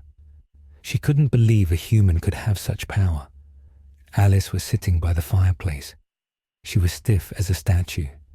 She had been trying to see Izuku's future for weeks, but it was always dark. Suddenly she gasped. The vision cleared. She saw a sterile white room. She saw a drill. She saw Izuku's eyes go blank. She saw the light of One for All being ripped out of him. And then she saw the end of the world. She saw the soldier who took the power losing control and cracking the North American tectonic plate. Alice screamed. She told Edward they had to go. She said he had 2 days. Edward looked at Carlyle. They were outmatched. They couldn't storm a military base. They needed an army. But they had no army. They had only one option. A chaotic, desperate option. They had to leak the information to the only force on Earth that could challenge the US military. The Volturi. Edward hated the idea. It was suicide. But it was the only way to save the world from the earthquake Alice saw. He went to the satellite phone. He dialed a number that hadn't been used in a century. He called Volterra. He didn't speak to Aro. He left a message. He simply said, "The Americans have a weapon that threatens our existence." Coordinates attached. In Italy, Aro sat on his throne. He listened to the recording. He smiled. He had already suspected something. The disturbance in the timeline was felt even there. He looked at Jane and Alec. He told them it was time for a vacation. He told them to bring the entire guard. This wasn't a diplomatic mission. It was a harvest. Aro wanted the boy. If the boy could not be turned, he would be destroyed. But the humans could not have him. Back at the icebox, the timeline for the procedure was accelerated. Dr. Thorne was impatient. He had prepared the neural dampeners. Izuku was moved from the glass cell to the medical bay. He was strapped to a steel operating table. Restraints held his head, his chest, and his limbs. He looked around the room.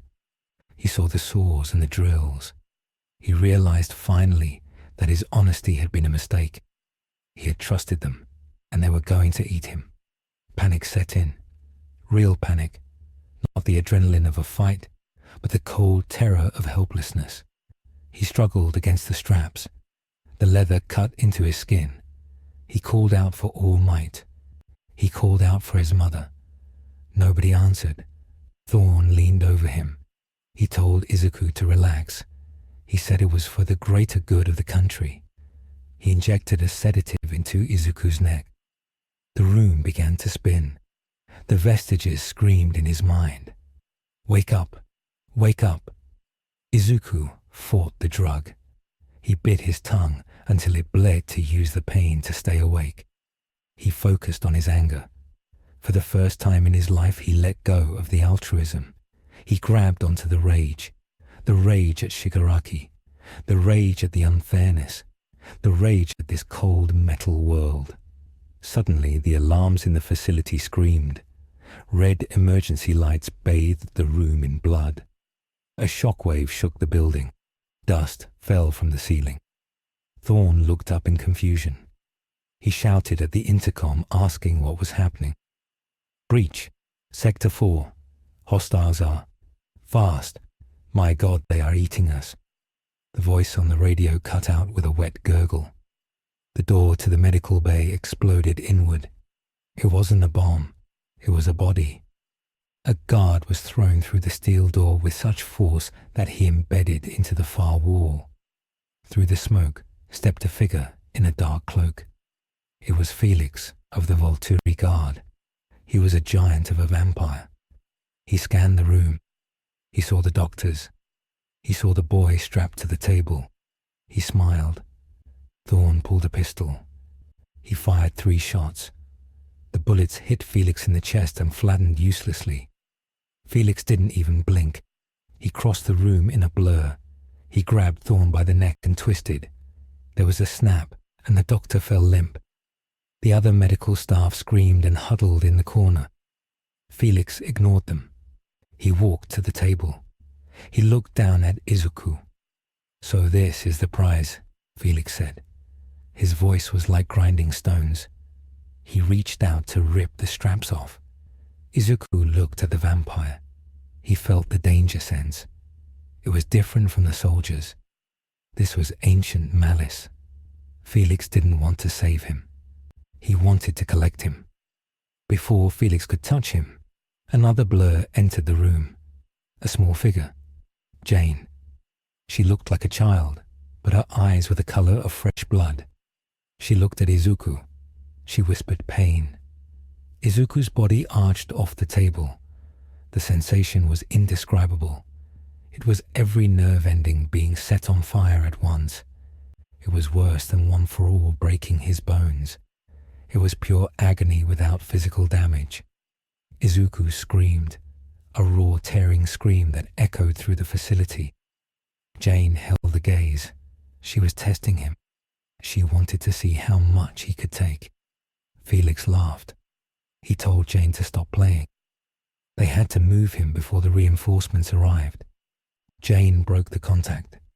Izuku slumped back, gasping, his mind shattered. Felix ripped the restraints. He hoisted Izuku over his shoulder like a sack of potatoes. They moved into the corridor. The hallway was a slaughterhouse. US soldiers lay everywhere, their throats torn out. The Volturi guard moved through the base like a scythe. Dmitri was leading the way. Alec was behind them, casting a black mist that cut off the senses of the soldiers, making them blind and deaf before they died. But the US military was not giving up easily. Colonel Weber had initiated the Omega Protocol. Automated turrets dropped from the ceiling. Heavy blast doors slammed shut, sealing the sections. Gas vents opened, flooding the corridors with neurotoxin. The vampires didn't breathe, so the gas was useless, but the turrets were a problem. 50 caliber rounds tore through the air. Even vampires slowed down under heavy fire. Felix took cover behind a concrete pillar. Izuku was dangling from his grip. Izuku's vision was blurry, but his mind was clearing. The sedative was wearing off, metabolized by his quirk. He realized the situation. He was being stolen by monsters to be taken to a worse place. He looked at Felix's hand on his leg. He looked at the turret firing down the hall. He had to make a choice. Another choice. But this one wasn't about trust. It was about survival. Izuku didn't have his full strength, but he had his legs, and he had a plan. He waited for the turret to pause for a reload. He waited for Felix to shift his weight. Then he activated Black Whip. Black tendrils exploded from his bound hands. He couldn't use them to attack Felix directly. The vampire was too strong. Instead, he shot the whips at the ceiling, wrapping them around a conduit pipe. He pulled with everything he had. "Smash!" he yelled. He yanked himself out of Felix's grip. The vampire was surprised. He hadn't expected the human to fight back.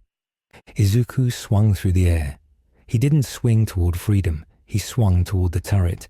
He landed on top of the automated gun. He ripped the ammo belt out of the feed mechanism. Then he kicked the camera sensor, shattering it. He dropped to the floor. He was free for a second. Felix roared and lunged. Izuku used the environment. He used the smoke. He used the confusion. He rolled under the blast door just as it was sealing. He was in the ventilation shaft. It was tight and dark. He crawled. He didn't know where he was going. He just knew he had to get away from the red eyes. Back in the hallway, Jane looked at the closed door. She looked at Felix. She was not happy. "Find him," she commanded, "or Aro will kill us all." Izuku crawled through the vents. His body was screaming. The drug was still in his system, making his coordination sloppy. He reached a grate that looked down into the main hangar. He saw chaos. The Volturi were fighting a platoon of soldiers in mech suits. The noise was deafening. Izuku needed a way out. He needed a vehicle. He saw a transport jet on the runway. The ramp was down. Soldiers were loading crates. If he could get on that plane, He could get out of the desert. He kicked the grate open. He fell 20 feet. He landed on a crate. He stifled a groan. He started to run toward the plane, but he wasn't the only one watching the hangar. Victoria was there. She had used the Volturi attack as a distraction. She was hiding in the shadows of the landing gear.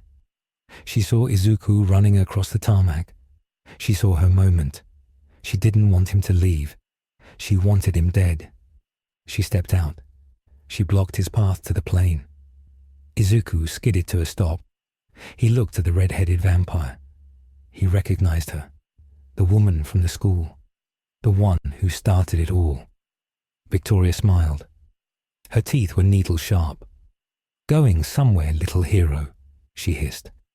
Izuku raised his fists. His knuckles were white. Green sparks flickered weak and erratic. "Get out of my way," he warned. Victoria laughed. She crouched, ready to pounce. "Make me." Izuku knew he couldn't win a fair fight. He was exhausted, drugged and injured. Victoria was fresh and hungry. But Izuku had one advantage. He didn't care if he survived. He only cared if she lost. He looked past her. He saw the fuel truck parked next to the jet. He calculated the distance.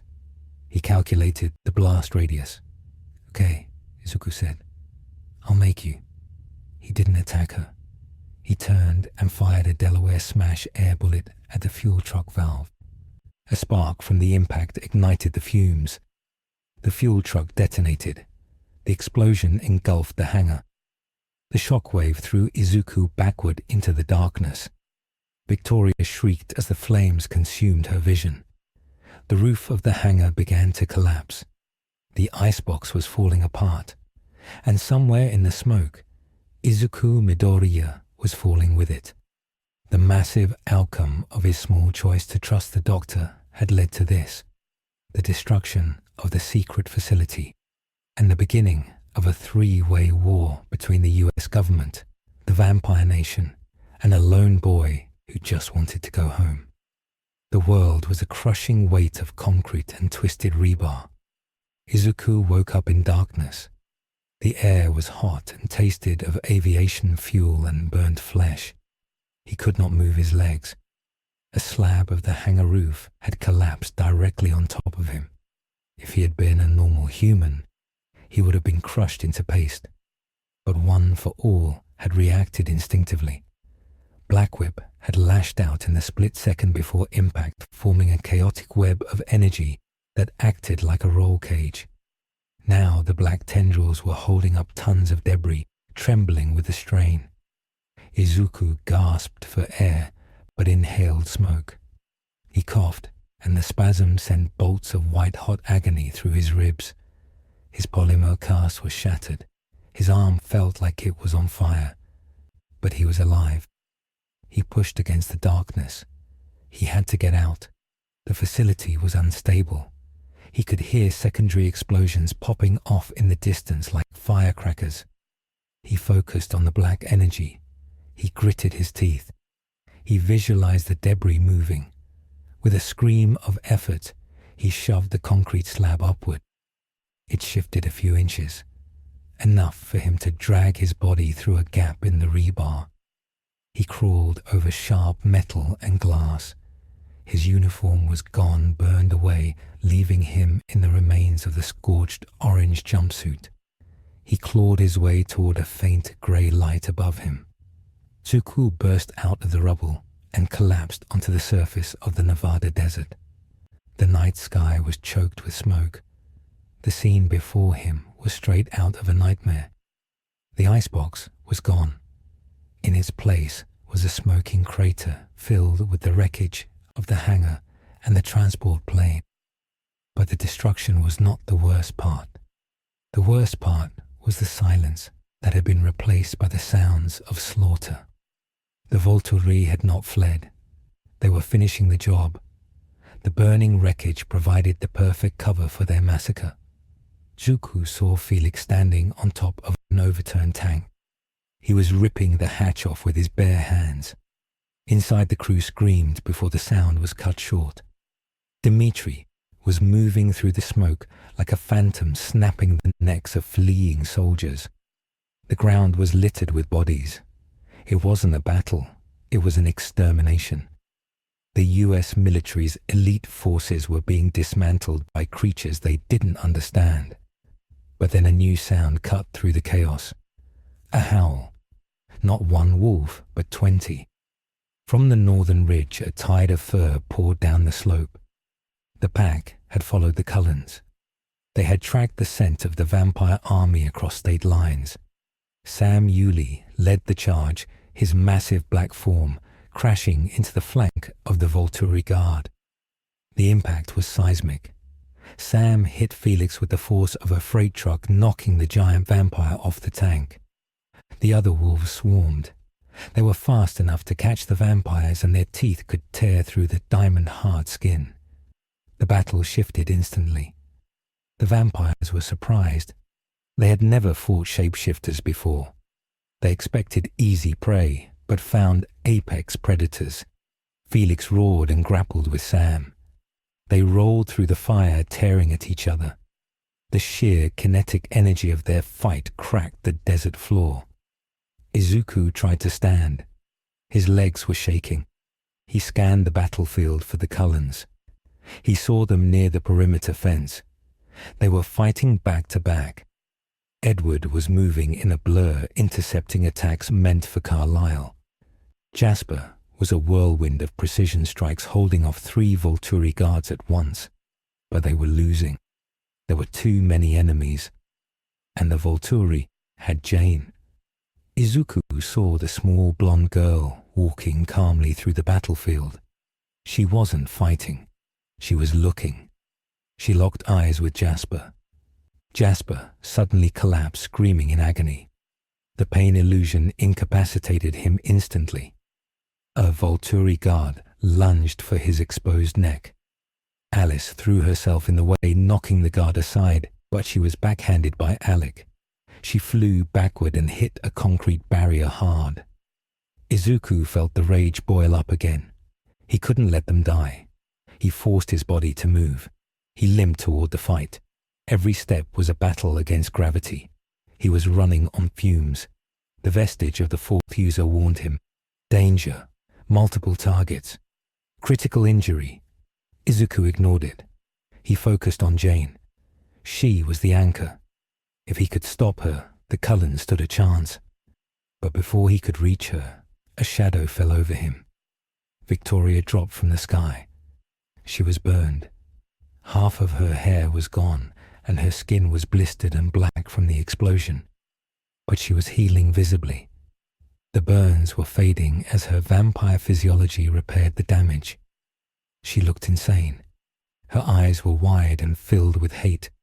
She didn't care about the Volturi. She didn't care about the wolves. She only wanted the boy who had burned her. "You!" she screeched. She lunged. Izuku didn't have the speed to dodge. He raised his good arm to block. Her cold hand clamped around his throat. She slammed him into the side of a burning Humvee. The metal dented. Izuku choked. Her grip was like a hydraulic press. She was going to crush his windpipe. "Die," she hissed. "Just die." Izuku clawed at her hand. His vision started to spot with black. He couldn't breathe. He couldn't focus. He tried to summon One for All, but his pathways were blocked by trauma. He was going to die here, choked out by a vengeance-crazed vampire in the middle of a desert war. Suddenly, a massive russet shape slammed into Victoria. Jacob Black. The young wolf had broken away from the main fight.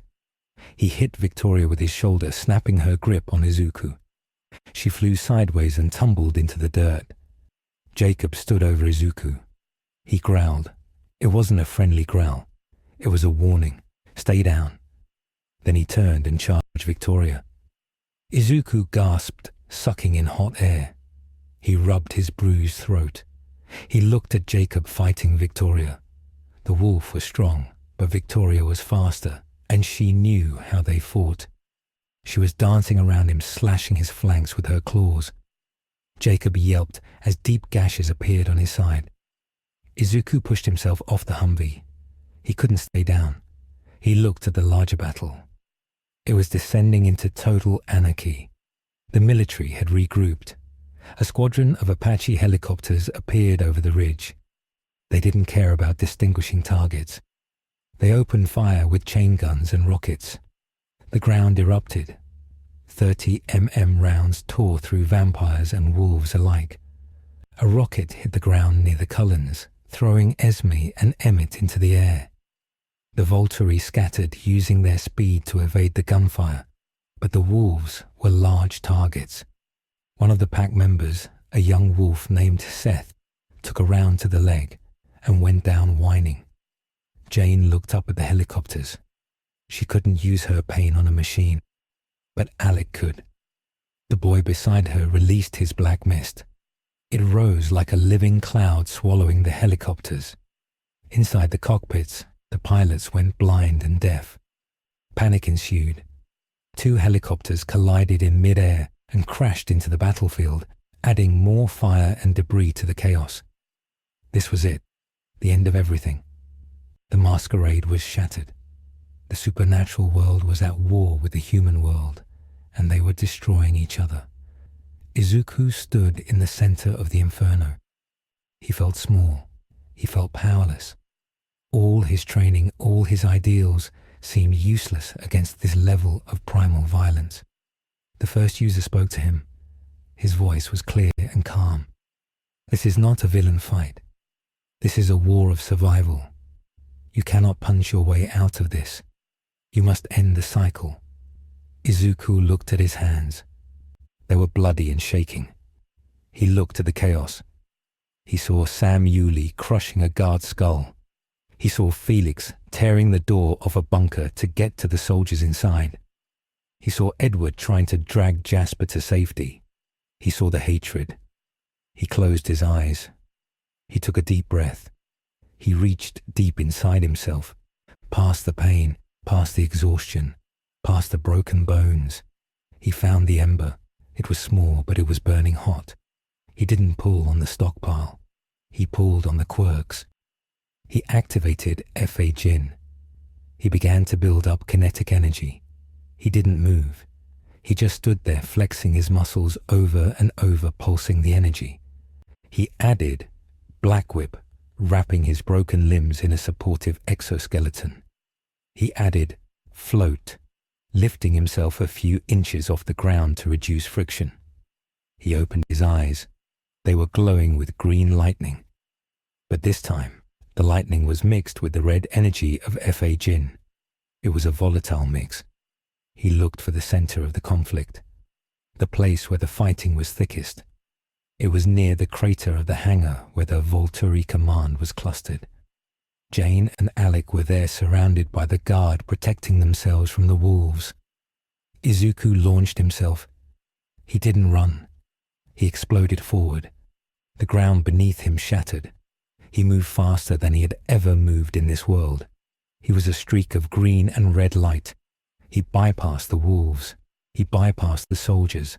He slammed into the ground right in the middle of the Volturi formation. The impact created a shockwave that knocked everyone off their feet. Jane fell. Alec stumbled. The wolves skidded backward.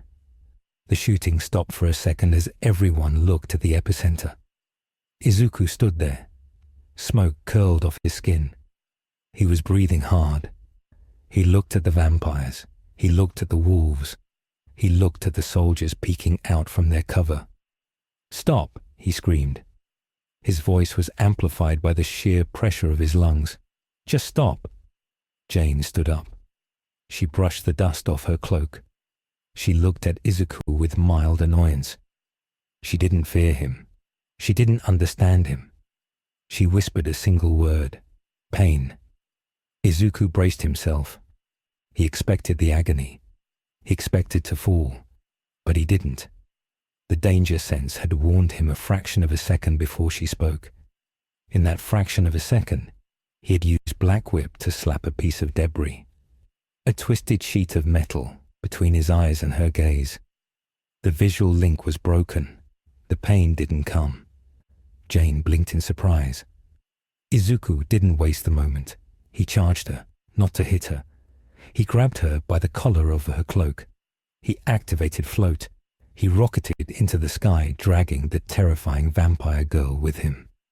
The Volturi guard screamed and tried to grab him, but he was too fast. He flew straight up, 100 feet, 200 feet, 500 feet. He broke through the smoke layer and into the clear night sky. Jane dangled from his hand. She looked down at the ground far below. For the first time in centuries, she felt fear. She couldn't fly. If he dropped her, she would shatter. Even a vampire couldn't survive a fall from this height onto concrete. "Call them off," Izuku yelled over the wind. "Tell them to stop or I will drop you." It was a bluff. Izuku Midoriya would never drop a child, even a monster child. But Jane didn't know that. She only knew power, and the boy holding her had more power than she could comprehend. She looked at his eyes. She saw the green fire. She saw the determination. She believed him. "Felix, Alec, stand down," she shrieked. Her voice was thin in the high-altitude air, but her brother heard it. Below on the ground, Alec paused. He looked up. He saw his sister dangling in the sky, held by the glowing demon. He signaled the guard. The vampires stopped fighting. They backed away, snarling. The wolves stopped too. They were confused. They looked at the sky. Izuku descended slowly. He landed in the center of the crater. He didn't let go of Jane. He held her as a hostage. He looked at the Volturi. "Leave," Izuku said. "Leave the Cullens alone. Leave the wolves alone. Go back to Italy." Felix stepped forward. He looked furious. "You cannot command us, boy. You are an abomination." "I am the only thing keeping you alive," Izuku said. He pointed to the north. "Look." Felix looked. On the horizon, a second wave of helicopters was approaching, and behind them were jets. The US Air Force had arrived. They were bringing heavy ordnance. If the Volturi stayed, they would be bombed into oblivion. Their secret would be exposed to the entire world on live television. "If you stay, you die," Izuku said. "If you kill me, you die. If you fight the wolves, you die. The only way you survive is if you vanish right now."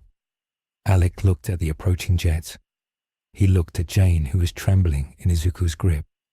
He nodded.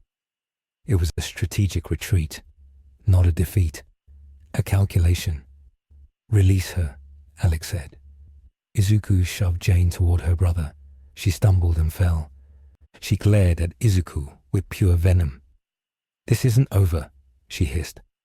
"It's over for tonight," Izuku said. The Volturi moved fast. They gathered their dead. They grabbed Victoria, who was trying to crawl away. Felix knocked her unconscious with a single blow. They weren't going to leave a loose end. They vanished into the smoke, running at speeds that made them invisible to the human eye. They headed south away from the military's path. The wolves were left panting in the crater. Sam transformed back into his human form. He was naked and covered in blood. He looked at Izuku. There was no love in his eyes, but there was respect. The boy had ended the fight. He had saved the pack from being wiped out by the Volturi. Sam nodded once. A warrior acknowledging a warrior. Then he barked an order. The wolves picked up their wounded, including Seth, and melted back into the desert darkness, heading north toward the mountains. Now it was just Izuku and the Cullens, and the US Army closing in. Edward ran to Izuku. He supported the boy as Izuku's legs finally gave out. Carlyle was there a second later, checking Izuku's pulse. It was thready. He had used too much energy. His body was shutting down. "We have to go," Edward said. "The jets will be here in 2 minutes." Izuku shook his head.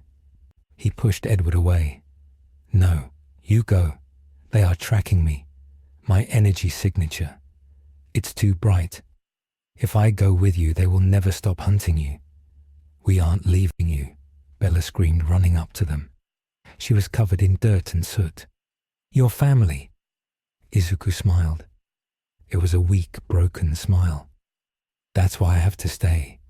I have to lead them away." He looked at the approaching lights of the jets. He made a choice, the final choice of the night.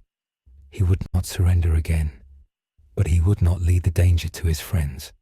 He turned to the west toward the open salt flats. He forced his body to stand up one last time. He channeled the last dregs of One for All. "Go back to Forks," Izuku whispered. "Live your lives. I'll be okay. I'm hard to kill." He didn't wait for an argument. He activated full cowl one last time. He leaped. He didn't jump high. He jumped long. He bounded across the desert, moving away from the Cullens, moving away from the ruins, moving directly into the path of the oncoming military convoy. He was the flare. He was the distraction. The jets saw the green energy signature moving west at high speed. They turned. They followed the bait. The helicopters turned too. The entire military might of the United States shifted its focus to the lone figure running across the desert. Edward watched him go. He heard Izuku's thoughts fading into the distance. The thoughts were not of fear. They were of relief. "They are safe. I did it." The Cullens stood in the silence of the crater. They were battered, bloody, and exposed. But they were alive. They turned and ran into the shadows of the mountains, disappearing before the grounded troops could arrive to secure the site. Izuku ran. He ran until his lungs burned. He ran until his legs were numb. He was leading them into the deep desert where there were no people to hurt. He saw the missiles lock onto him. He saw the explosions kicking up sand around him. He kept running. He was alone in a world that didn't want him. He was a fugitive, a weapon, a monster. But as he ran under the vast starry sky of the Twilight universe, Izuku Midoriya felt something he hadn't felt since he arrived. He felt like a hero. A fading green light in the distance pursued by the thunder of war machines. The timeline was irrevocably altered. The secret war had begun, and Izuku Midoriya was running straight into the heart of it. 6 months later, the crater in the Nevada desert was filled with concrete. The US government built a chain-link fence around the perimeter and put up signs that warned of radiation. They told the news stations that an experimental engine had malfunctioned during a test flight. They said there were no survivors. The public moved on because the public always moved on. But in the deep chat rooms of the internet and on conspiracy message boards, a different story was being told. People posted blurry photos of a green blur moving across the highways. They told stories of a ghost who stopped buses from crashing and pulled children out of burning buildings before vanishing into thin air. They called him the Green Lightning. He was becoming a modern American folktale like Bigfoot or the Mothman. But this legend saved lives. In the small town of Forks, the rain continued to fall. The Cullen house sat empty at the end of the long driveway. The windows were boarded up and the garden was overgrown with ferns. The townspeople whispered that the strange family had moved back to Europe. Charlie Swan sat in his police cruiser watching the tree line. He didn't know the truth, but he knew the woods felt empty now. The wolves still ran the border, but they were quiet. Sam Yulee and his pack kept a vigil. They knew the vampires were gone, but they also knew that the world had gotten bigger and scarier. They trained harder, preparing for the day when the war might return. Far away in the snowy mountains of Alaska, the Cullens had found a new temporary home. It was a remote cabin miles from civilization. Edward sat by a fireplace holding a tablet. He was reading a police report from a small town in Idaho. A bank robbery had been foiled by an unknown vigilante who used black ropes to tie up the gunman. Edward smiled. The boy was still out there. He was still fighting. Alice stood by the window, looking at the falling snow. She closed her eyes. She tried to see his future, but it was still a blur of motion. Izuku Midoriya was making so many choices every second that his path was impossible to predict. But she saw one thing clearly. She saw him standing on a beach looking at the ocean holding a notebook. He was writing down plans. He was analyzing the physics of this dimension. He was trying to solve the equation of how to get home. Somewhere on a lonely stretch of highway in the Midwest, a hooded figure walked along the shoulder of the road. Cars zoomed past him, ignoring the hitchhiker. Izuku adjusted his backpack. He wore worn-out sneakers and a heavy canvas jacket. He looked older. The scars on his face were faded but visible. He stopped as a military convoy drove past heading east. He pulled his hood down low, hiding his green hair. He felt the familiar buzz of danger sense, but it was faint. They were not looking for him right here, right now. He was safe for the moment. He looked up at the night sky. The stars were different here than in Japan. The constellations were rotated, but it was the same sky. He clenched his fist and felt the power hum beneath his skin. It was under control now. He had learned to regulate the output to match the atmosphere of this world. He was adapting. He was surviving. He turned and kept walking into the darkness. He had no agency. He had no license.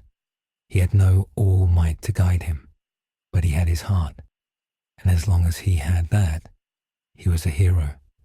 The timeline had bent and broken, but Izuku Midoriya remained unbreakable. He walked into the night searching for the next person to save.